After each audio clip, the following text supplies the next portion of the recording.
After Kalos fell, most Pokemon changed indefinitely, but others adapted in a less permanent way by hatching less developed babies. Shuckle adapted to the rarity of calcium carbonate in some of its habitats by laying less calcium-rich eggs. This led to Shuckle's hatching with little to no shell and becoming a new Pokemon entirely. Once it's found and consumed enough calcium after birth, it can evolve into Shuckle, but it can spend a lot of time as this baby Pokemon depending on what it can find. It kinda just looks like Shuckle without its shell, but it's also missing arms. Shuckle is a bug-type Pokemon with the abilities Shed Skin, Gluttony, and hidden ability Contrary. Its soft body is quite vulnerable to attack, but Shuckle's worst problem in battle is its utter inability to deal damage. A Shuckle's toothless bite can't pierce skin and barely has enough force to tear apart a square of wet toilet paper. It usually eats very soft, basically liquid food, but it can technically eat solid food if it's small enough to easily swallow. Shuckle likes to eat rocks, but it's unclear on why that helps since it isn't easily able to get the calcium out of them. Why does he eat rocks? Is he stupid? If you own a Shuckle, you might think Shuckle would like sturdy calcium supplements. However, too much calcium will usually give it a bad tummy ache. It can only absorb a little at a time, so there's no real way to get it to evolve faster than multiple months after hatching. It'll evolve after leveling up while holding an oval stone 10 times. Lapras was nearly extinct but escaped this by adapting to hatch more eggs per clutch. A lot more. While a lot of the tiny babies get eaten by other Pokemon, a lot survive to grow into adult Lapras. They're much smaller than baby Lapras used to be and can fit in the palm of one's hand when newly hatched. They grow until they've gained enough experience to evolve. Laplet is a water ice type Pokemon with the abilities Water Absorb, Weak Armor, and hidden ability Hydration. None of their stats are nearly as high as Lapras, but they're also small enough to stay out of sight for a while.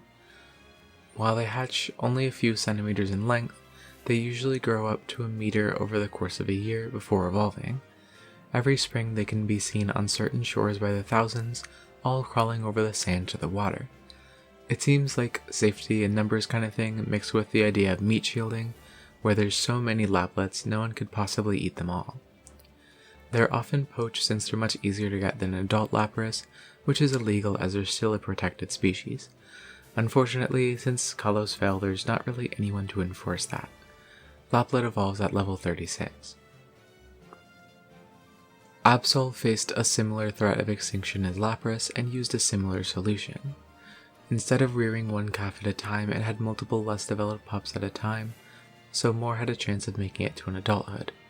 Its old strategy might have worked in a time when Absol stuck together in herds or packs, but a lone Absol can't always protect its only calf, so if something were to happen, it would be back to square one. Frailty is a fairy-type Pokemon with the abilities Pressure, Shadow Tag, and hidden ability Moody. Its offenses are much lower than Absol's, but its hit-taking abilities are only a little worse. It can't really fend for itself till it evolves, but a few weeks after hatching, it can at least keep up with its mother. It doesn't have horns like Absol till it evolves, but its weird thin plate of a tail is quite similar. Frailty has spots for camouflage which fade when it evolves. I guess Absol doesn't care if others can see it. I mean, with those bright red horns, you could see one from a mile away. Because of Absol's association with natural disaster, even Frailty is often hunted. It evolves at level 20. Skarmory's plight was almost like a combination of the last three. It lacked enough steel in its surroundings to maintain a full set of armor, and it was hunted for the steel that it did have. So it hatched a nest full of tiny, steelless Pokemon with fluff instead to keep them warm and safe.